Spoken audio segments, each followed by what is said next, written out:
Hey there, true crime fans! Have you ever noticed how most serial killer stories seem to focus on white perpetrators?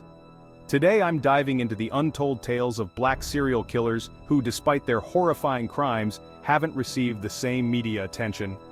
Let's kick things off with Maury Travis, known as the videotape killer. Throughout the early 2000s, Travis terrorized sex workers in St. Louis. He recorded his gruesome acts and sent taunting letters to the media. Yet his story remains largely overshadowed in mainstream crime discussions. Next we have Eddie Lee Mosley, the rape man of South Florida in the 1970s. Mosley's crimes are particularly chilling as two innocent men were wrongly convicted of his actions. This case not only highlights the systemic issues in law enforcement, but also the underrepresentation of black serial killers in public discourse. Moving on, let's talk about John Floyd Thomas, the West Side rapist. Thomas targeted elderly women in California, committing a series of brutal murders. Despite his long string of heinous crimes, his name isn't as well known as other serial killers. Now, let's delve into the dark deeds of Jake Bird, the Tacoma axe killer. Bird confessed to over 40 murders in the 1940s, spanning across the country.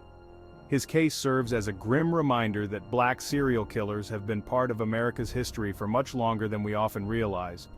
Harrison Graham's story is next. He murdered 7 women and hid their remains in his apartment in the 1980s. The sheer brutality and bizarre nature of his crimes make him a particularly disturbing figure in the annals of true crime. Consider Samuel Little, who might be the most prolific serial killer in American history. He confessed to 93 murders, mostly involving vulnerable women. Little's case is a stark reminder that serial killers come from all backgrounds and can evade justice for far too long. Lastly, we have Chester Turner, the Los Angeles serial killer who murdered 10 women. His crimes went unnoticed for years, partially due to systemic failures and biases in how we investigate and perceive serial murders. So, why don't we hear about these killers as much?